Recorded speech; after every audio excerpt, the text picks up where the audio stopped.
am Kritika Bhasin. As we discussed in previous classes regarding animal tissue, that is nervous. ठीक है, आपको पता है कि अपन ने पढ़ा था कि एनिमल टिश्यू 4 तरीके के होते हैं, nervous tissue, epithelial tissue, muscular tissue and connective tissue.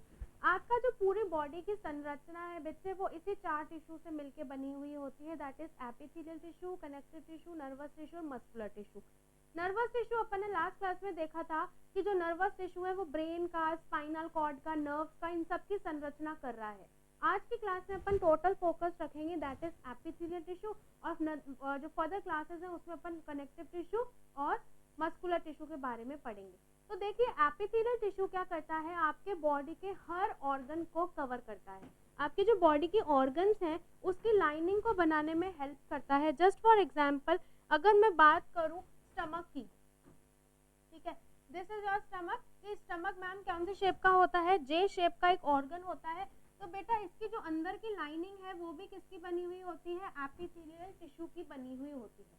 समझ रहे हो, बॉडी के अंदर पाए जाने वाले ट्यूब जैसे कि ब्लड वेसल्स, ब्लड वेसल्स कितने तरीके के होते हैं, 3, आर्टरी, वेन्स, कैपिलरीज। जो कैपिलरीज होती हैं आपने पढ़ा है 12th में कि वो सिंगल लेयर्ड की होती हैं, और जो ब्लड वेसल जैसे कि आर्टरीज है, वेन्स है, वो सारी की सारी 3 लेयर की बनी हुई होती हैं, that is tunica, intima, media और एक्सटर्ना। ये आपने पढ़ा है, जिसमें अपन देखेंगे कि जो ट्यूनिका इंटिमा है that is inner most layer of the blood vessels, जो किसकी बनी हुई होती है, एपिथेलियल टिश्यू की बनी हुई होती है।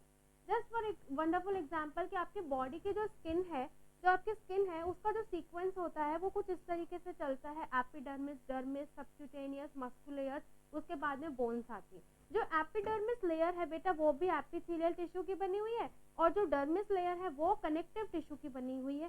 तो इस तरीके से टिश्यू आपस में मिलकर क्या करते हैं, पूरे ह्यूमन बीइंग की संरचना करते हैं और ऑर्गेनिजम्स को बनाते हैं।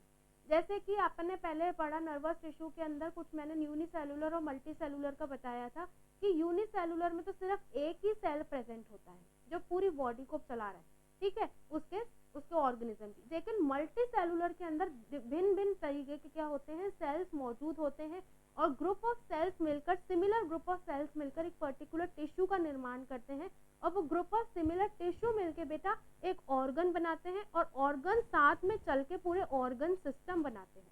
जैसे कि अपन डाइजेस्टिव सिस्टम पढ़ेंगे तब अपन देखेंगे कि डाइजेस्टिव सिस्टम के अंदर स्टमक भी आ रहा है, ड्यूडेनम भी आ रहा है, जेजुनम भी आ रहा है, इलियम भी आ रहा है, पेनक्रियास भी आ रहा है, ठीक है, और साथ साथ में लिवर भी आ रहा है, स्प्लीन भी आ रहा है। तो ये सारे के सारे क्या कर रहे हैं, डाइजेस्ट सिस्टम को मेंटेन कर रहे हैं।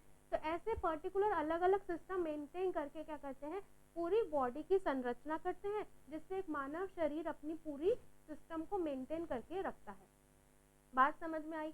तब अपन आज किस में पढ़ेंगे, एपिथेलियल टिश्यू के बारे में पढ़ेंगे कि एपिथेलियल टिश्यू क्या करते हैं। तो देखिए जो एपिथेलियल टिश्यू है ये क्या करेंगे, इट कवर्स दी बॉडी, ये बॉडी को कवर करके रखते हैं कौन, एपिथेलियल टिश्यू। साथ साथ में ये जो हॉलो ऑर्गन्स होते हैं, ऐसे ऑर्गन्स जो खाली है, ठीक है, अंदर से स्पेस है उनके अंदर, जैसे कि स्टमक हो गया हॉलो ऑर्गन है, ठीक है, जैसे कि इंटेस्टाइन हो गई, उनकी भी अंदर की लेयर किसकी बनी हुई होती है, एपिथेलियल टिश्यू की बनी हुई होती है, उनके सेल्स की बनी हुई होती है, ठीक है। तो it covers the body hollow organ as well as, और ये किसको कवर करते हैं, as well as the cavities which are present in our body. Like example जैसे कि ओरल कैविटी हो गई, oral cavity is also known as buccal cavity. इसमें भी कभी सिंपल सा क्वेश्चन पूछ लिया जाता है कि what is the another name of oral cavity in your entrance examination, तो you have to take the buccal cavity, ठीक है। तो जो ओरल कैविटी है बेटा वो भी किसकी बनी हुई है, एपिथेलियल टिश्यू की बनी हुई है। इस तरीके से ये टिश्यू क्या करते हैं, आपकी बॉडी के अंदर हर पार्ट को कवर करके रखते हैं, ठीक है, स्किन को कवर कर लिया, हॉलो ऑर्गन्स को कवर करके रख लिया, कैविटीज को कवर करके रख लिया, जैसे कि ओरल कैविटी आ गई, ठीक है। Epithelial tissue it also found in glands, ठीक है, कि ये ग्लैंड्स के अंदर भी पाए जाते हैं। जैसे कि आपने पढ़ा है पहले क्लासेस में कि glands are of 2 type, that is exocrine gland and endocrine gland. Exocrine glands are further divided into 3 types, ठीक है। तो उन ग्लैंड्स के अंदर भी बेटा एपिथेलियल टिश्यू पाए जाते हैं जो एक कवरिंग बनाते हैं और आगे उसको मेंटेन करके रखते हैं। तो जो एपिथेलियल ग्लैंड्स के अंदर पाई जाती है उसको क्या बोला जाएगा, ग्लैंडुलर एपिथेलियम बोला जाएगा। क्या बोला जाएगा, ग्लैंडुलर एपिथेलियम बोला जाएगा।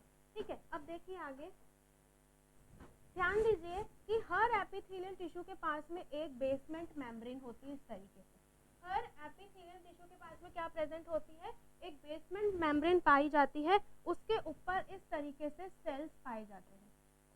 क्या पाए जाते हैं, इस तरीके से सेल्स पाए जाते हैं। और इन सेल्स के जो दो सेल्स, ये एक इंडिविजुअल सेल हो गया, ये एक इंडिविजुअल सेल हो गया। अगर मैं इनको नाम दे दूं, दैट इज इंडिविजुअल सेल, मतलब एक सेल की बात कर रही हूँ मैं यहाँ पे। और ये भी क्या हो गया, इंडिविजुअल सेल हो गया। ठीक है, जैसे दो कमरे लिए तो दो कमरों के बीच में एक कॉमन दीवार है। ठीक है, तो ऐसे इन दोनों के बीच में एक दीवार है। इस दीवार के बीच की जो स्पेस होगा बेटा, उसको बोलते हैं इंटरसेलुलर मैट्रिक्स। क्या बोलते हैं, इंटरसेलुलर मैट्रिक्स बोलते हैं, जो एपिथेलियल टिश्यू के अंदर बहुत ही कम पाई जाती है। समझ में आया?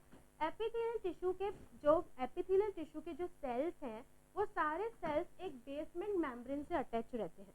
किससे, बेसमेंट मेम्ब्रेन से अटैच रहते हैं। और ये बेसमेंट मेम्ब्रेन क्या करती है, ये अपन आगे पढ़ेंगे। तो जो एपिथेलियल टिश्यू के जो सेल्स हैं, जो एक सेल दूसरे सेल से अटैच है, उनके बीच में एक स्पेस पाया जाता है, जिसको बोलते हैं intercellular matrix as well as space. ठीक है, इसके अंदर एक फ्लूइड भी पाया जाता है, we can discuss in further classes. ठीक है, तो इंटरसेलुलर मैट्रिक्स, जो इनके अंदर क्या देखने को मिलता है बेटा, बिल्कुल मिनिमम, बहुत ही कम स्पेस पाया जाता है दो सेल्स के बीच के अंदर। ठीक, यहाँ तक बात समझ में आई? अब देखिए आगे, जो बेटा एक सेल, अगर मैं इस सेल को यहाँ पर ले लूँ, देखो इस सेल को मैं इधर ले लेती हूँ इस तरीके से, ये इसकी बेसमेंट मेम्ब्रेन हो गई और ये एक सेल हो गया, इस तरीके से एक सेल हो गया। तो इस सेल के जो ये वाले पार्ट्स हैं, जैसा ये वाला एक लेयर हो गई, ये वाली लेयर, ठीक है, इसको क्या बोलते हैं, लेटरल साइड बोलते हैं। This layer is known as lateral side and this layer also known as lateral side, क्योंकि ये सेल के लेटरली प्रेजेंट है। ठीक है, और जो लेयर बेसमेंट मेम्ब्रेन से चिपकी हुई है, जो लेयर बेसमेंट मेम्ब्रेन से चिपकी हुई है, उस लेयर को क्या बोलेंगे, जो लेयर बेसमेंट मेम्ब्रेन से चिपकी हुई है, जैसे कि ये वाली बेसमेंट मेम्ब्रेन से चिपकी हुई है सेल की, उसको बोलूंगी मैं बेसल सरफेस। क्या बोलूंगी, बेसल सरफेस। अब ये क्यों इंपॉर्टेंट हुआ कि आगे अभी बताएंगे, अभी कंफ्यूज हो जाओगे। तो ये कौन से हो गए, बेसल सरफेस। और ये जो ऊपर की लेयर है, इसको क्या बोलेंगे, apical surface. Take a screenshot of this, कि इसको क्या बोलेंगे, एपिकल सरफेस बोलेंगे। और जो लेयर बेसमेंट मेम्ब्रेन से चिपकी हुई है, यहाँ पर ये भी लिख देते हैं, देखिए ये वाली क्या हो गई, बेसमेंट मेम्ब्रेन।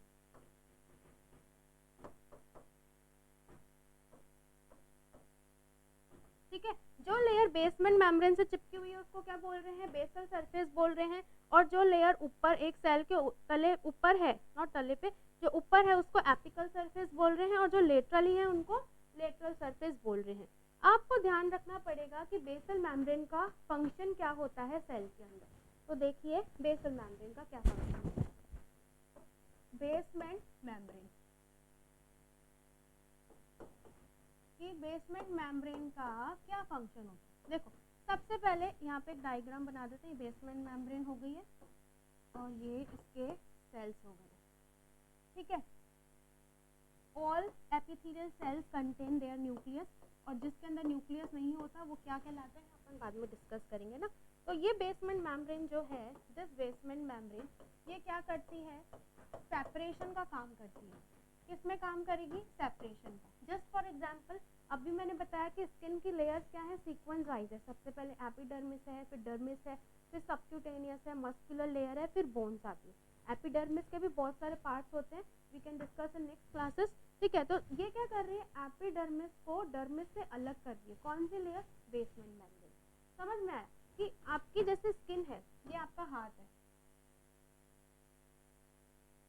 ठीक है, इस स्किन के ऊपर सबसे जो ऊपर वाली लेयर है, उसको बोलते हैं एपिडर्मिस। ठीक है, उसके बाद में जो नेक्स्ट लेयर आती है, दिखती तो नहीं है, सिर्फ एक ही लेयर दिखती है ना अपन को, लेकिन वो ग्रुप ऑफ लेयर से मिलके बनी है, उसको क्या बोल रहे हैं, डर्मिस बोल रहे हैं। फिर एक और लेयर आ गई इसी के अंदर, ठीक है, उसको क्या बोलते हैं, सबक्यूटेनियस। ठीक है। और एक और लेयर आ गई दैट इज मस्कुलरिस। और फिर इसी के अंदर बेटे इसके अंदर ही बच्चा क्या प्रेजेंट होती है, इस तरीके से बोन पाई जाती है। Just for an rough diagram. तो एपिडर्मिस तो किसकी बनी हुई होगी, ध्यान दो अब यहाँ पे, एपिडर्मिस किसकी बनी हुई होगी, एपिडर्मिस की किसकी बनी हुई होगी, एपिडर्मिस एपिथेलियम की बनी हुई है, एपिथेलियम टिश्यू की बनी हुई है, मोस्ट इंपॉर्टेंट। और जो डर्मिस लेयर है बेटा वो बनी हुई होती है कनेक्टिव टिश्यू की, किसकी, कनेक्टिव टिश्यू की। बात समझ में आई। तो एपिडर्मिस को डर्मिस से सेपरेट करने वाला काम कौन करता है, बेसमेंट मेम्ब्रेन काम करती है। कौन काम करेगी, बेसमेंट मेम्ब्रेन काम करेगी। तो यहाँ तक बात समझ में आ गया, ठीक है। यहाँ तक बात समझ में आई कि बेसमेंट मेम्ब्रेन क्या करेगी, एपिडर्मिस को डर्मिस से सेपरेट करने का काम करेगी, सबसे पहला काम, ठीक है। अब ध्यान दो, आगे देखो,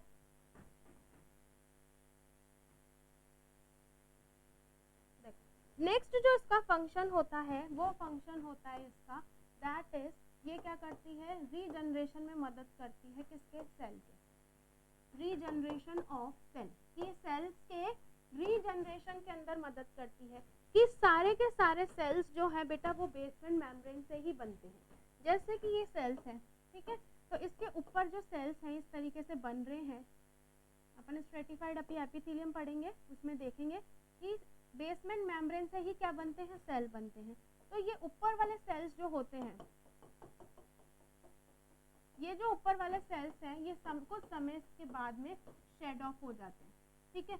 और जो न्यू सेल्स बनेंगे वो कहाँ से बनेंगे, यहाँ से बनेंगे, और वो बड़े होते चले जाएंगे, ये आगे की लेयर दबती चली जाएगी, ठीक है, और दबती चली जाएगी और शेड ऑफ होती चली जाएगी। तो बेसमेंट मेम्ब्रेन क्या करता है, रीजनरेशन ऑफ सेल्स में मदद करता है। साथ ही साथ में बेसमेंट मेम्ब्रेन क्या होती है, सेलेक्टिवली परमिएबल होती है। क्या होती है, सेलेक्टिवली परमिएबल होती है। परमिएबल मतलब anything which have pores in their surface, या फिर पोरस होती है, उसको अपन क्या बोलते हैं, परमिएबल बोलते हैं। तो क्या होगा बेटा, जितने भी एपिथेलियम है वो सारी के सारे क्या है, एवास्कुलर है, मतलब उनके अंदर ब्लड सप्लाई नहीं होती, उनके अंदर क्या प्रेजेंट होती है, नर्व सप्लाई प्रेजेंट होती है। तो जितने भी एपिथेलियम है वो फूड कहाँ से लेंगी, बेसमेंट मेम्ब्रेन क्या करेगी, उनके अंदर इस तरीके से नीचे वाली लेयर से क्या करेगी, न्यूट्रिएंट्स को ट्रेवल कराएगी, ठीक है, क्योंकि पोरस है ना, तो यहाँ तक टॉप तक क्या हो जाएंगे, न्यूट्रिएंट्स मिल जाएंगे सेल्स को।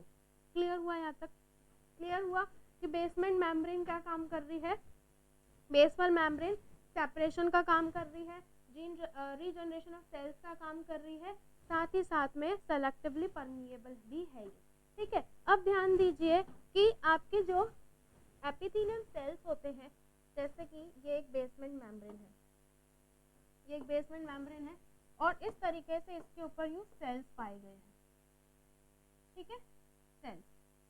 इन सेल्स के बीच में बेटा 3 तरीके के जंक्शंस पाए जाते हैं। कितने तरीके के जंक्शन, अपन इसका न्यूक्लियस भी बना लेते हैं, ठीक है। कुछ के न्यूक्लियस सेंटर में होते हैं, कुछ के बॉटम में होते हैं। तो इनके अंदर 3 तरीके के जंक्शन पाए जाते हैं। सबसे पहला टाइट जंक्शन, ठीक है, सबसे पहला कौन सा जंक्शन पाया जाएगा, टाइट जंक्शन। दूसरा एडहेरेंट जंक्शन,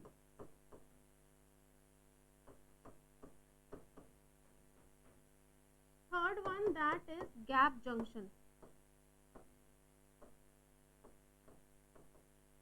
थर्ड कौन सा हो गया, गैप जंक्शन। ये जंक्शन क्या करते हैं, अगर इसके बीच में जैसे यहाँ पे गैप जंक्शन मौजूद है तो क्या होगा, यहाँ पर अगर जैसे बेसमेंट मेम्ब्रेन से न्यूट्रिशन मिलेगा तो वो न्यूट्रिशन इस सेल में भी चला जाएगा, इसमें भी चला जाएगा, इसमें भी चला जाएगा, यहाँ से भी मिल रहा है और इधर भी चला जाएगा, कहीं सब जगह से मिल रहा है, मिल तो सब जगह से रहा है।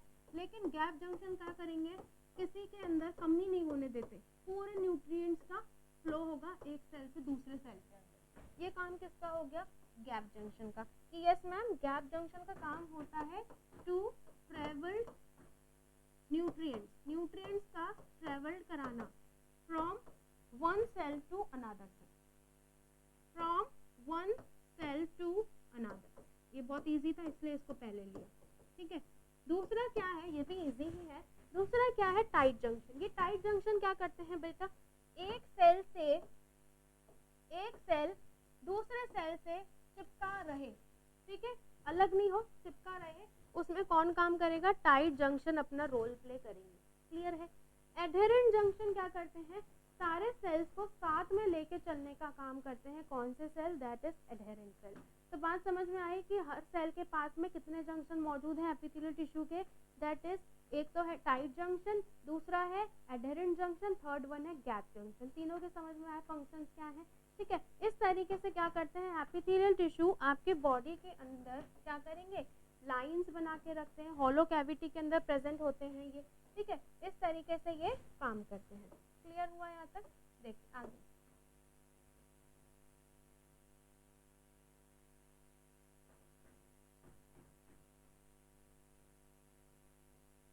अब अपन पढ़ेंगे एपिथेलियल टिश्यू के टाइप। एपिथेलियल जो टिश्यू है वो कितने टाइप्स का होता है वो डिटेल में स्टडी करेंगे, ठीक है। एपिथेलियल टिश्यू जो है वो कितने टाइप का है,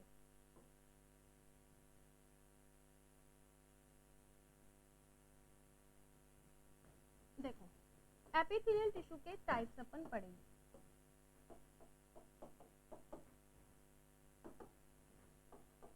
epithelial tissue is divided into two types, ठीक है, एक है सिंपल एपिथेलियम, है ना, और एक होता है स्ट्रेटिफाइड एपिथेलियम। क्या बोलते हैं दूसरे को, स्ट्रेटिफाइड एपिथेलियम। इस स्ट्रेटिफाइड का दूसरा नाम एक और होता है, that is known as compound epithelium. क्या बोलते हैं इसको, कंपाउंड एपिथेलियम भी बोलते हैं।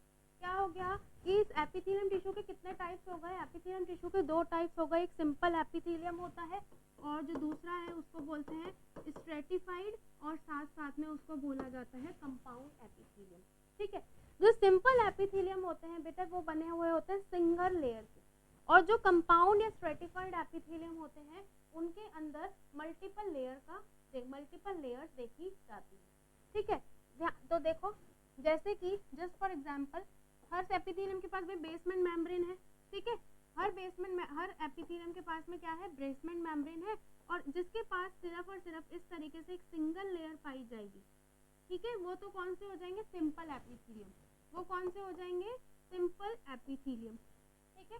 और जिन ऐसे सेल्स जो बेसमेंट मेम्ब्रेन तो है सबके पास है वो तो, ठीक है, और उनके ऊपर जो सेल्स हैं उसके ऊपर इस तरीके से मल्टीपल लेयर्स देखने को मिल रही हैं। क्या देखने को मिल रही है, इस तरीके से मल्टीपल लेयर्स देखने को मिल रही हैं, उसको बोलेंगे स्ट्रेटिफाइड या फिर कंपाउंड एपिथेलियम। क्या बोलेंगे, स्ट्रेटिफाइड या फिर कंपाउंड एपिथेलियम, ठीक है। अब ये क्या होते हैं, इसके अंदर ये क्या होगा कि स्ट्रेटिफाइड है, इसके अंदर मल्टीपल लेयर्स देखने को मिल रही है, यहाँ तक बात समझ में आई। अब इनके पास भी क्या होते हैं, अलग अलग तरीके की इनकी शेप्स होती है, जैसे कि अब अपन बात करेंगे शेप के अकॉर्डिंग। देखो यहाँ तक बात समझ में आ गई ना, देखो सिंपल जो एपिथेलियम है उसके कौन कौन से पार्ट हो गए, simple squamous epithelium, simple squamous epithelium, ठीक है। दूसरा simple cuboidal epithelium, simple cuboidal epithelium, ठीक है। साथ साथ में simple columnar epithelium, simple columnar epithelium, ठीक है। ये तीन तरीके के कौन से एपिथेलियम हो गए, सिंपल एपिथेलियम हो गए। ऐसे एपिथेलियम जिसके पास में इस तरीके से फ्लैट सेल्स होते हैं, बेसमेंट मेम्ब्रेन से कैसे सेल्स होंगे, फ्लैट सेल्स होंगे, ठीक है, वो तो कौन से कहलाएंगे, सिंपल स्क्वैमस एपिथेलियम कहलाएंगे। ऐसे सेल्स जिनके पास में फ्लैट सेल्स हैं उनको क्या बोलते हैं, सिंपल स्क्वैमस एपिथेलियम बोलते हैं। ऐसे सेल्स जिसके पास में बेसमेंट मेम्ब्रेन से, बेसमेंट मेम्ब्रेन इसकी हो गई, जिसके पास में क्या प्रेजेंट है, बेसमेंट मेम्ब्रेन के ऊपर क्यूब शेप के सेल्स मौजूद है, ये क्यूब शेप हो गई, ठीक है, और इनके पास में सबके पास इनका न्यूक्लियस होगा, ठीक है, जैसे इनके पास भी इनका न्यूक्लियस है, इस पे भी इसका सेंटर में न्यूक्लियस होता है, ठीक है, इनमें भी इसमें सेंटर में न्यूक्लियस होता है, लेकिन जो कॉल्यूमनर होते हैं उनका बॉटम में न्यूक्लियस प्रेजेंट होता है, बेसल सरफेस से अटैच रहता है, ठीक है। तो ये वाले कौन से होगा, सिंपल क्यूबॉइडल एपिथेलियम। कहाँ कहाँ प्रेजेंट होते हैं वो अपन लेटर ऑन डिस्कस करेंगे। तो ये कौन सा सेल होगा, सिंपल क्यूबॉइडल।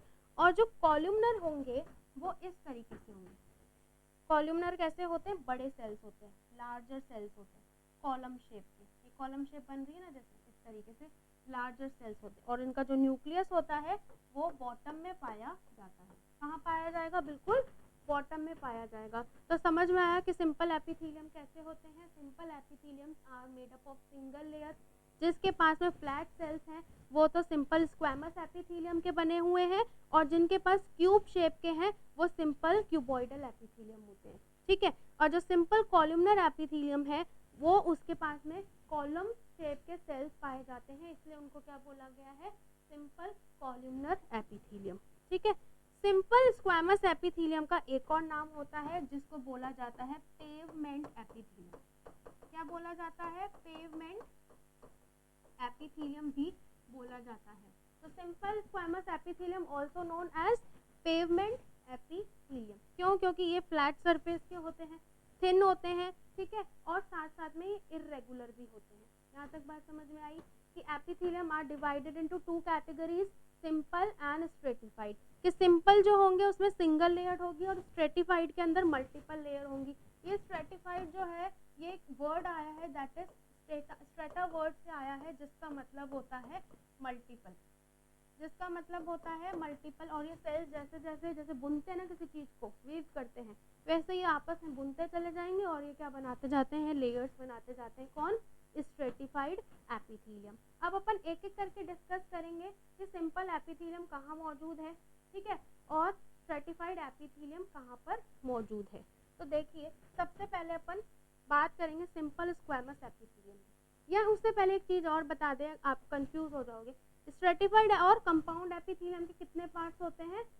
कौन से होंगे? Stratified squamous epithelium, stratified cuboidal epithelium, stratified columnar epithelium. आगे डिस्कस करेंगे। साथ ही साथ में इसमें दो तरीके के और एपिथेलियम देखने को मिलते हैं, एक ट्रांजिशनल एपिथेलियम और एक स्यूडो स्ट्रेटिफाइड कॉलमनर एपिथेलियम।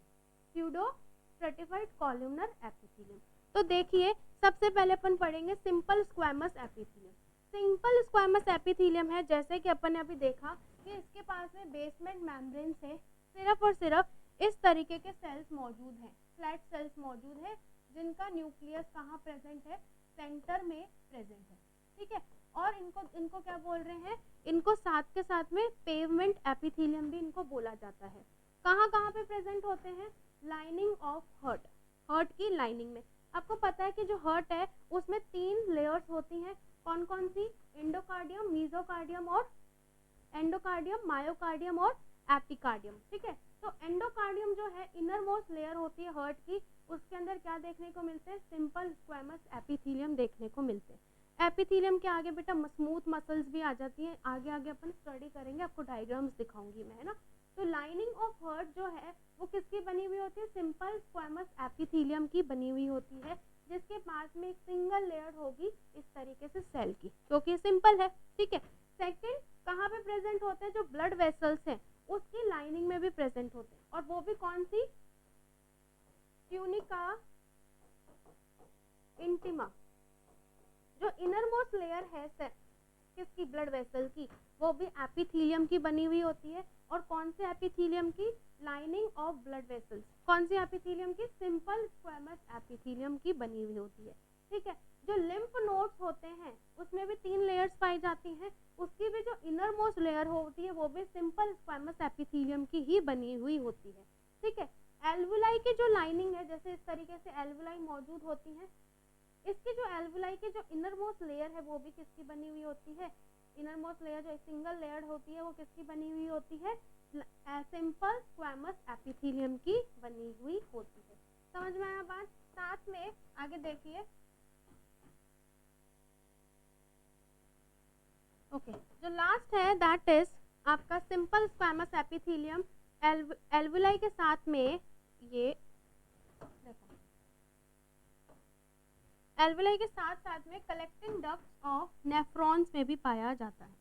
कहाँ पे? कलेक्टिंग डक्ट्स ऑफ नेफ्रॉन्स में भी पाया जाता है, कि जो नेफ्रॉन्स है वहाँ पर जो कलेक्टिंग डक्ट्स प्रेजेंट होती हैं। आपने पढ़ा है नेफ्रॉन का डायग्राम, पीसीटी होता है, लूप ऑफ हेनले होता है, फिर डीसीटी होता है, फिर उसके बाद में कलेक्टिंग ट्यूब डक्ट्स आती हैं जो यूरिन को कलेक्ट करती हैं, ठीक है। उन कलेक्टिंग डक्ट्स की जो लाइनिंग है वो भी किसकी बनी हुई है, एपिथेलियम की बनी हुई होती है, ठीक है। समझ में आया सिंपल स्क्वैमस एपिथेलियम क्या है। अब अपन पढ़ेंगे simple cuboidal epithelium. Cuboidal epithelium मतलब ऐसा एपिथेलियम जिसके अंदर सबसे पहले तो उसकी बेसमेंट मेम्ब्रेन होगी, यहाँ बना देते हैं। सबसे पहले उसकी बेसमेंट मेम्ब्रेन होगी और उसके ऊपर जो सेल्स मौजूद होंगे वो कौन से शेप के होंगे, क्यूब शेप के होंगे। कौन से शेप के होंगे, क्यूब शेप के होंगे। कौन से शेप के, क्यूब शेप के सेल्स होंगे किसके ऊपर, बेसमेंट मेम्ब्रेन के ऊपर। और इनका जो न्यूक्लियस है वो भी सेंटर में ही पाया जाएगा। उनको बोलते हैं सिंपल क्यूबॉइडल एपिथेलियम। कहाँ कहाँ पे पाए जाते हैं, किडनी के ट्यूब्स के अंदर पाई जाती है। जो पीसीटी डीसीटी बताया वहाँ पे सिंपल क्यूबॉइडल एपिथेलियम पाई जाती है। थायराइड ग्लैंड में सिंपल क्यूबॉइडल एपिथेलियम मौजूद होती है। सलाइवरी ग्लैंड के अंदर सिंपल क्यूबॉइडल एपिथेलियम मौजूद होती है। और जो ब्रेन के अंदर कोरोइड प्लेक्सस पाया जाता है उसमें भी सिंपल क्यूबॉइडल एपिथेलियम मौजूद होती है, ठीक है। आपकी आँख के अंदर जो इनर लेंस मौजूद है उसमें भी सिंपल क्यूबॉइडल एपिथेलियम मौजूद है। और जो आँख के अंदर जो रेटिना जो लेयर है जो विजन के लिए रिस्पॉन्सिबल होती है, retina is responsible for vision, उसके अंदर जो पिगमेंटेड सेल्स है, रोड्स एंड कॉन्स, जो पिगमेंटेड सेल्स हैं वो भी किसके बने हुए होते हैं, सिंपल क्यूबॉइडल एपिथेलियम के। तो अभी तक अपन ने क्या किया, एपिथेलियम के टाइप्स पढ़े, सिंपल और स्ट्रेटिफाइड। सिंपल में अपन ने दो पढ़ लिए, that is simple squamous epithelium and simple cuboidal epithelium. जो नेक्स्ट है that is simple columnar epithelium. जो सिंपल कॉलमनार होता है उसके पास में भी बेसमेंट मेम्ब्रेन होती है, सबके पास में बेसमेंट मेम्ब्रेन होती है, ठीक है। लेकिन इसके जो सेल्स हैं वो इस तरीके से क्यूब शेप के होते हैं, not cube shape, columnar shape के होते हैं, ठीक है। कौन से शेप के होते हैं, कॉलमनार शेप के होते हैं। किसके सेल, सिंपल कॉलमनार एपिथेलियम के। लेकिन इनमें क्या होता है डियर स्टूडेंट, इनका जो न्यूक्लियस होता है वो कहाँ होता है, बॉटम के अंदर मौजूद होता है। Nucleus always present in bottom in simple columnar epithelium और इन कॉलमनार एपिथेलियम, चाहे वो स्ट्रेटिफाइड हो चाहे वो सिंपल हो, उनके जो न्यूक्लियस है वो हमेशा कहाँ प्रेजेंट होगा, बॉटम में प्रेजेंट होगा। कि जो न्यूक्लियस है ऑलवेज प्रेजेंट इन बॉटम, ठीक है। अब आप बोलोगे कि मैम अपन एक स्यूडो भी पढ़ते हैं, उसमें तो बॉटम में नहीं होता, उसमें कुछ में बॉटम में होता है कुछ में टॉप पे होता है, वो अपन आगे लेटर ऑन डिस्कस करेंगे, ठीक है। तो simple columnar epithelium, simple columnar epithelium कहाँ कहाँ पे पाया जाता है, डाइजेस्टिव ट्रैक्ट के अंदर, जो जीआईटी ट्रैक्ट है उसके कहीं पार्ट्स के अंदर सिंपल कॉलमनार एपिथेलियम पाया जाता है। Bronchioles are present in respiratory tree, ठीक है, तो वहाँ पर भी सिंपल कॉलमनार एपिथेलियम पाया जाता है। जो यूट्राइन ट्यूब है, ठीक है, जो यूट्राइन ट्यूब है जो यूरिन को बाहर निकालने में मदद करती है, उसके अंदर भी सिंपल कॉलमनार एपिथेलियम पाया जाता है। साथ ही साथ में जो यूट्रस प्रेजेंट होता है फीमेल के अंदर, जिसमें फीमेल अपने चाइल्ड को बियर करती है, उसकी भी जो लेयर है वो भी एक एपिथेलियम की बनी हुई होती है। कौन से एपिथेलियम की, सिंपल कॉलमनार एपिथेलियम की। Understood up to here. अब जो अपन पढ़ेंगे वो पढ़ेंगे that is stratified epithelium. Stratified epithelium कैसा होता है, मल्टीपल लेयर्स का बना हुआ होता है। Stratified epithelium is made up of multiple layers, ठीक है। स्ट्रेटिफाइड एपिथेलियम किसका बना हुआ होता है, मल्टीपल लेयर्स का, कि are made up of multiple layers, कि ये किसका बना हुआ होता है, मल्टीपल लेयर्स का बना हुआ होता है, ठीक है। जैसे कि इसके जितने भी जो पहली लेयर है, जस्ट फॉर एग्जांपल कि ये इसकी बेसमेंट मेम्ब्रेन है, ये कौन सी मेम्ब्रेन हो गई, इसकी बेसमेंट मेम्ब्रेन, ठीक है। इसकी स्टूडेंट कौन सी लेयर हो गई है, बेसमेंट मेम्ब्रेन हो गई है। तो इसका जो लास्ट वाला लेयर होगी, ये कौन सी लेयर किसकी बनी हुई होगी, ऑलवेज जो लास्ट लेयर है वो कॉलमनार सेल्स की होगी। कौन से सेल्स की होगी, जो लास्ट लेयर है वो हमेशा कॉलमनार सेल्स की होती है, कॉलम वाली सेल्स की, ठीक है। और उसके ऊपर जो लेयर होती है वो किसकी होती है, दैट इज क्यूबॉइडल सेल्स की उसके ऊपर जो लेयर होती है वो क्यूबॉइडल सेल्स की होती है। और जो टॉप मोस्ट लेयर होती है, अगर मैं सिंपल स्ट्रेटिफाइड की बात करूं, ठीक है, सिंपली स्क्वैमस स्ट्रेटिफाइड की बात करूं तो वहां पर स्क्वैमस के जो फ्लैट सेल्स है वो बिल्कुल टॉप पे मौजूद होंगी इस तरीके से, समझ रहे हो। और जो नीचे वाली टॉप लेयर, लास्ट वाली लेयर होगी वो हमेशा कैसी होगी, कॉलमनार सेल्स की बनी हुई होगी, है ना। और जो ये वाली लेयर है, दिस लेयर, ये किसकी बनी हुई होती है, क्यूबॉइडल सेल्स की, क्यूबॉइडल सेल्स की। और जो ऊपर की टॉप मोस्ट लेयर है वो किसकी बनी हुई है, फ्लैट सेल्स की बनी हुई होती है। सबके पास न्यूक्लियस होगा, इन दोनों के पास इनका न्यूक्लियस जो है वो सेंटर में मौजूद होगा, और जो कॉलमनार सेल्स है उसका न्यूक्लियस जो होता है बच्चों वो बॉटम में मौजूद होता है। समझ में आ गया। ये किसका डायग्राम होगा, स्ट्रेटिफाइड एपिथेलियम का। अगर जिस एपिथेलियम के पास में, स्ट्रेटिफाइड के जिस एपिथेलियम के पास में टॉप में कौन से सेल्स है, फ्लैट सेल्स है, वो क्या कहलाएंगे, स्क्वैमस स्ट्रेटिफाइड एपिथेलियम। यहाँ तक बात समझ में आई। जिनके पास में, ये कौन सा डायग्राम हो गया, इधर लिख देते हैं, that is squamous stratified epithelium, ठीक है। अब मैं बात करने जा रही हूँ, वो बात करूंगी किसकी, स्ट्रेटिफाइड क्यूबॉइडल एपिथेलियम की, ठीक है, कि इसके पास भी क्या मौजूद है, एक बेसमेंट मेम्ब्रेन मौजूद है इस तरीके से, ये बेसमेंट मेम्ब्रेन हो गई। इसके पास में क्या होगा बच्चों, जो लास्ट की लेयर है वो क्यूबॉइडल भी हो सकती है और कॉलमनार भी हो सकती है, ठीक है। क्यूबॉइडल भी हो सकती है, अगर यहाँ पे मैं बनाऊं कि ये तो कौन से हो गए, क्यूबॉइडल हो गए, है ना। और ये इसके ऊपर भी इस तरीके से ये क्यूबॉइडल हो रहे हैं, मल्टीपल लेयर्स मौजूद हैं। एक और लेयर मौजूद है उसमें भी क्यूबॉइडल्स ही है, ठीक है। ये इस तरीके से इसका डायग्राम बना देते हैं। और साथ ही साथ में कैसे हो सकते हैं, कॉलमनार भी हो सकते हैं इस तरीके से भी, कि ये कॉलमनार हो गए, और इस कॉलमनार की जो ऊपर की लेयर है वो कैसी है, क्यूब शेप्ड की है, इस तरीके से क्यूब शेप्ड की है। तो वो कौन सा हो जाएगा, दैट इज नोन एज, अब इसका तो न्यूक्लियस नीचे होता है बेस टॉप बॉटम में, तो वो कौन से होंगे, स्ट्रेटिफाइड क्यूबॉइडल एपिथेलियम की, जिनकी टॉप लेयर कौन सी होंगी, क्यूबॉइडल शेप की होंगी, किसकी, क्यूब शेप की होंगी, क्यूब शेप की। ये भी क्यूब हो गए और ये भी क्या हो गए, क्यूब हो गए। अब बचा कौन सा, स्ट्रेटिफाइड कॉलमनार एपिथेलियम। तो स्ट्रेटिफाइड कॉलमनार एपिथेलियम सीधी सी बात है, जिनकी बेसमेंट मेम्ब्रेन है और उसके ऊपर इस तरीके से कॉलमनार सेल्स प्रेजेंट है, जिसकी टॉप लेयर कैसी होगी, जिसकी टॉप लेयर जो है वो किसकी शेप की होगी, क्यूबॉइड कॉलमनार शेप की होगी, कॉलमनार शेप की होगी, जिसकी टॉप लेयर किस शेप की होगी, कॉलमनार शेप की होगी। अब इन कॉलमनार के ऊपर बेटा इस तरीके से किसी के अंदर सीलियाज मौजूद होते हैं, किसी के अंदर मौजूद नहीं होते हैं, और जिनके अंदर सीलियाज मौजूद हैं उनको अपन क्या बोलेंगे, सीलिएटेड कॉलमनार स्ट्रेटिफाइड एपिथेलियम, ठीक है। अब कहाँ कहाँ पे प्रेजेंट होते हैं, तो लेट्स डिस्कस ऑन इट। देखिए सबसे पहले पढ़ेंगे स्ट्रेटिफाइड क्यूबॉइडल एपिथेलियम, ठीक है। स्ट्रेटिफाइड क्यूबॉइडल एपिथेलियम जो है वो कहाँ मौजूद है, तो कहते हैं मेमरी ग्लैंड, जो ब्रेस्ट ग्लैंड है उसको मेमरी ग्लैंड भी बोलते हैं, तो वहां पर कौन से मौजूद है, स्ट्रेटिफाइड क्यूबॉइडल एपिथेलियम, कि जिनकी जो टॉप मोस्ट लेयर है वो किसकी बनी हुई है, क्यूबॉइड्स की बनी हुई है। सेकंड, ये स्वेट ग्लैंड्स में मौजूद होते हैं, जो पसीना निकालते हैं ऐसे ग्लैंड्स, उनको स्वेट ग्लैंड्स बोलते हैं, ये वहां भी मौजूद होते हैं। और मुंह में बनाने वाला सलाइवा, तो वो भी किसके बने, सलाइवरी ग्लैंड्स भी किसके बने हुए हैं, स्ट्रेटिफाइड क्यूबॉइडल एपिथेलियम, ठीक है। और आपके बॉडी में बहुत सारे ऐसे ग्लैंड्स हैं जिसके अंदर स्ट्रेटिफाइड कॉलमनार एपिथेलियम मौजूद होता है, जिसके अंदर स्ट्रेटिफाइड कॉलमनार एपिथेलियम मौजूद होता है। यहाँ तक क्लियर हुआ, ठीक है। इसके बाद में देखिए, देखो इसके बाद में अपन पढ़ेंगे दैट इज ट्रांजिशनल एपिथेलियम।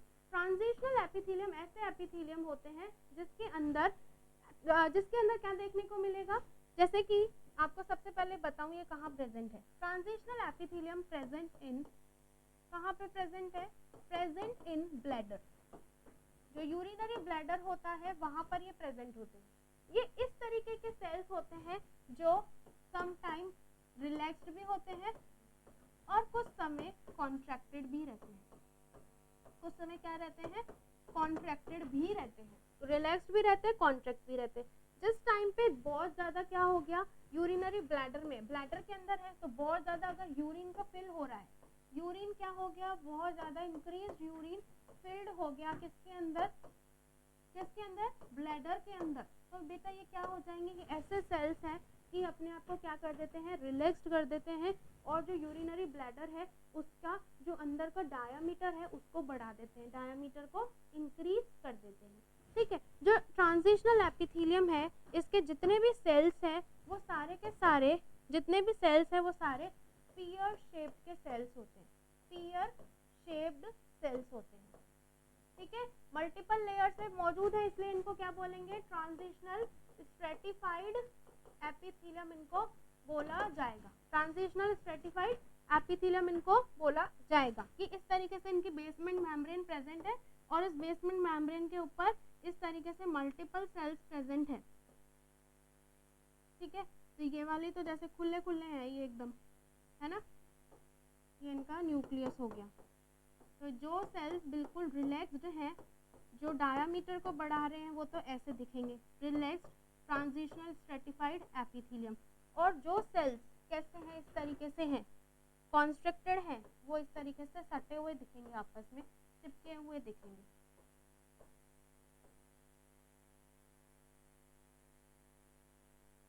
ठीक है, ये कैसे हैं, बिल्कुल सटे हुए हैं, एक दूसरे से चिपके हुए हैं, तो इन सेल्स को क्या बोला जाएगा, इन सबके पास भी न्यूक्लियस मौजूद है इस तरीके से, इन सेल्स को क्या बोला जाएगा, these cells are contracted, contracted हैं। ठीक है, लेकिन क्या कहलाएंगे, ट्रांजिशनल स्ट्रेटिफाइड एपिथेलियम कहलाएंगे। कहाँ पर प्रेजेंट होते हैं, they are present in our urinary bladder, urinary bladder में जब बहुत ज़्यादा यूरिन फिल हो रहा है तब तो ये यूरिनरी ब्लैडर को रिलैक्स कर रहे हैं, और जब यूरिनरी ब्लैडर बहुत ज़्यादा भर गया है तो वो रिकॉन्स्ट्रक्टेड होकर क्या कर देता है, यूरिन को बाहर निकालने में हेल्प कर देता है। तो ट्रांजिशनल एपिथेलियम कहाँ प्रेजेंट हुए, समझ में आया। अब स्ट्रेटिफाइड का एक और टाइप है, that is known as pseudo, pseudo stratified columnar epithelium. Pseudo का मतलब क्या होता है डियर स्टूडेंट, स्यूडो का मतलब होता है फॉल्स। क्या मतलब होता है, फॉल्स। क्यों, क्योंकि ये फॉल्स अपीयरेंस बना रहे हैं। आपने अभी तक पढ़ा कि जितने भी कॉलमनार सेल्स होते हैं सबका क्या होता है, बेस में क्या होते हैं, न्यूक्लियस प्रेजेंट होता है, लेकिन ऐसे सेल्स जिनका न्यूक्लियस समटाइम टॉप में प्रेजेंट है, कई बार बॉटम में, फिर टॉप में, फिर बॉटम में, फिर टॉप में, फिर बॉटम में। ठीक है, और ये इर्रेगुलर से इस तरीके से कैसी भी लेयर बना देते हैं, कैसी भी शेप बना देंगे। ठीक है, तो इनको क्या बोलते हैं, स्यूडो स्ट्रेटिफाइड, और ये दिखने में कैसी होती है, मल्टीपल लेयर्स की तरह दिखती हैं। क्यों, क्योंकि एक तो न्यूक्लियस ऊपर है, एक नीचे है, एक ऊपर है, एक नीचे है, तो ऐसा दिखेगा ना दूर से, अगर अपन इसको माइक्रोस्कोप में देखेंगे तो ऐसा लगेगा कि बहुत सारी मल्टीपल लेयर्स हैं, क्योंकि उसमें न्यूक्लियस ही अपन आइडेंटिफाई करते हैं माइक्रोस्कोप में। तो ये क्या कहलाएंगे, स्यूडो स्ट्रेटिफाइड कॉलमनार एपिथेलियम। ये स्यूडो स्ट्रेटिफाइड कॉलमनार जो एपिथेलियम है ये प्रेजेंट होता है बेटा, कहाँ कहाँ पे प्रेजेंट होता है, These are present in bronchi, ये ब्रोंकाई में प्रेजेंट होते हैं, रेस्पिरेटरी ट्रैक में ब्रोंकाई प्रेजेंट है, वहाँ पे प्रेजेंट होते हैं, साथ ही साथ में ये नेजल कैविटी के अंदर भी प्रेजेंट होते हैं। ठीक है, और जिन नेजल कैविटी में प्रेजेंट है तो वहाँ पर इनके पास में क्या होगा बच्चों, सीलिया प्रेजेंट होगा। क्या प्रेजेंट होगा, सीलिया प्रेजेंट होगा इस तरीके से। तो ये कहाँ पे प्रेजेंट हो गए, स्यूडो स्ट्रेटिफाइड कॉलमनार एपिथेलियम, एक तो ब्रोंकाई में प्रेजेंट है, ट्रेकिया के अंदर भी प्रेजेंट होते हैं। कहाँ पर, रेस्पिरेटरी के दो पार्ट्स में अपन ने पढ़ लिया, एक तो ट्रेकिया के अंदर और एक ब्रोंकाई के अंदर। क्लियर हो गया कि कहाँ पे प्रेजेंट है, ट्रेकिया के अंदर प्रेजेंट है और ब्रोंकाई के अंदर प्रेजेंट है। अब जो एक इसका लास्ट पार्ट बचा है स्ट्रेटिफाइड एपिथेलियम का, दैट इज स्ट्रेटिफाइड स्क्वैमस, लिखते हैं पहले, स्क्वैमस स्ट्रेटिफाइड एपिथेलियम। जो स्ट्रेटिफाइड स्क्वैमस स्ट्रेटिफाइड एपिथेलियम है वो दो में बटी हुई है। ठीक है, it is divided into two part, number 1 keratinised, number 2 non keratinised. सबसे पहली कौन सी होगी, keratinised stratified epithelium. Keratinised stratified epithelium.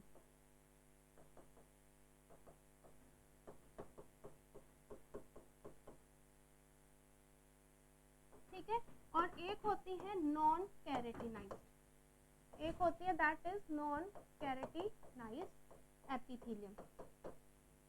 ठीक है, जो कैरेटिनाइज्ड एपिथेलियम है बेटा वो प्रेजेंट होती है कहाँ कहाँ पर, पहले उससे पहले एक चीज और बता देते हैं, इसके अंदर न्यूक्लियस एब्सेंट होता है। क्या होता है? न्यूक्लियस एब्सेंट होता है।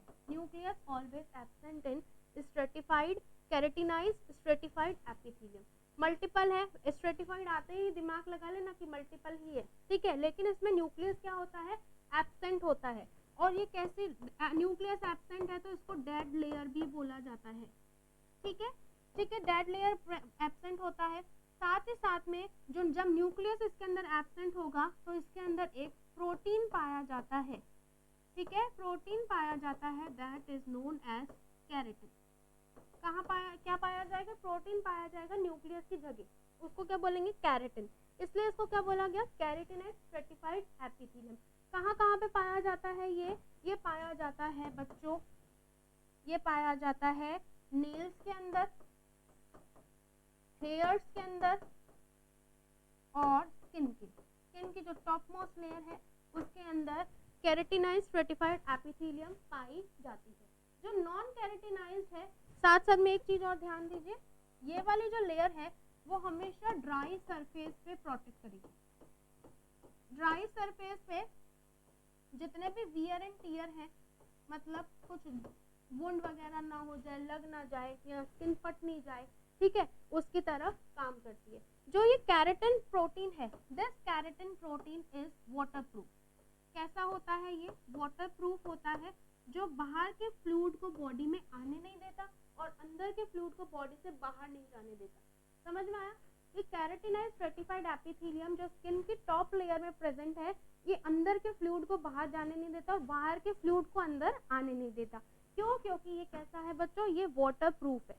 This keratin is waterproof. That's why it prevents the movement of fluid from inside to out or outside to inside.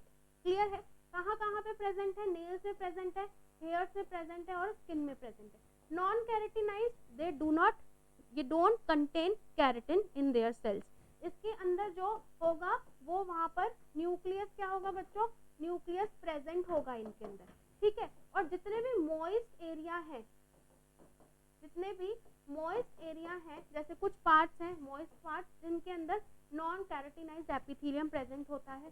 Just for example conjunctiva, just for example conjunctiva के अंदर भी क्या प्रेजेंट है? Non keratinised epithelium मौजूद है। कहाँ पर? Conjunctiva के अंदर भी नॉन कैरेटिनाइज्ड एपिथेलियम मौजूद है। साथ ही साथ में नॉन कैरेटिनाइज्ड एपिथेलियम आपके बॉडी के फैरिंक्स पार्ट में भी प्रेजेंट है, ईसोफेगस में भी प्रेजेंट है। मॉइस्ट है ये, इनके अंदर भी क्या प्रेजेंट है? नॉन कैरेटिनाइज्ड एपिथेलियम मौजूद है, जिसके अंदर न्यूक्लियस तो प्रेजेंट रहता है, लेकिन न्यूक्लियस प्रेजेंट रहता है और क्या होगा? कैरेटिन एब्सेंट रहेगा। किस में काम करेंगे? जितने भी मॉइस्ट एरिया है वहाँ पर ये काम करती हैं। ठीक है, वियर और टीयर से बचा के रखती हैं और साथ में क्या करती हैं? प्रोटेक्ट करके रखती है। अपन ने जैसे कि पढ़ा था कि जितने भी एपिथेलियम है वो प्रोटेक्शन का, सिक्रीशन का, है ना, जितने भी जैसे बॉडी के अंदर म्यूकस बनाना है, सिक्रीशन के अंदर कौन कौन से आ गए? म्यूकस आ गया, हार्मोन्स आ गए, एंजाइम्स आ गए, वो सारे के सारे क्या है?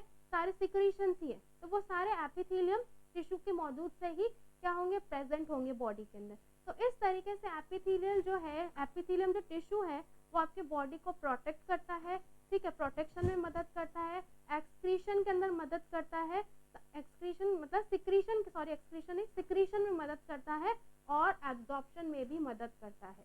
ठीक है, सिक्रीशन जैसे किडनी के अंदर प्रेजेंट है तो किडनी के कलेक्टिंग डक्ट्स में प्रेजेंट है कुछ एपिथेलियम, कुछ ट्यूब्स के अंदर प्रेजेंट है, तो ये वहाँ पर क्या कर रहे हैं? सिक्रीशन में भी मदद कर ही रहे हैं एक तरीके से। ठीक है, और इस तरीके से अपन ने देखा कि एपिथेलियम टिश्यू क्या है?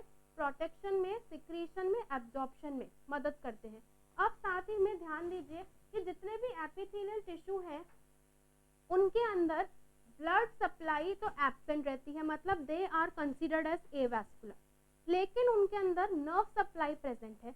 तो epithelial tissue are most important is work as a sensory organ. जैसे स्किन है सेंस ऑर्गन है, तो सेंसरी ऑर्गन में भी एपिथेलियम का रोल है, एपिथेलियम बना रहा है तो वो भी क्या करेगा, तो epithelium also work in sensation, कि ये सेंसेशन में भी मदद करता है। अब जैसे आपको मैंने बताया था कि बेसमेंट मेम्ब्रेन पोरस होती है, परमिएबल होती है, तो वो खुद तो उसके पास में ब्लड वेसल्स नहीं है लेकिन नर्व सप्लाई है, तो वो जो नीचे के कनेक्टिव टिश्यू है या अलग जो टिश्यू मौजूद है वहां से न्यूट्रिएंट्स ले रहे हैं, ठीक है। तो वहां पे न्यूट्रिएंट्स ले रहे हैं तो बेटा ये कौन से प्रिंसिपल से लेते हैं, डिफ्यूजन की मदद से, डिफ्यूजन की मदद से क्या ले लेते हैं, न्यूट्रिएंट्स को ले लेते हैं। कि कनेक्टिव टिश्यू में हाई कंसंट्रेटेड मात्रा के अंदर न्यूट्रिएंट्स प्रेजेंट है, लेकिन एपिथेलियम के अंदर लो कंसंट्रेटेड मात्रा के अंदर न्यूट्रिएंट्स प्रेजेंट है।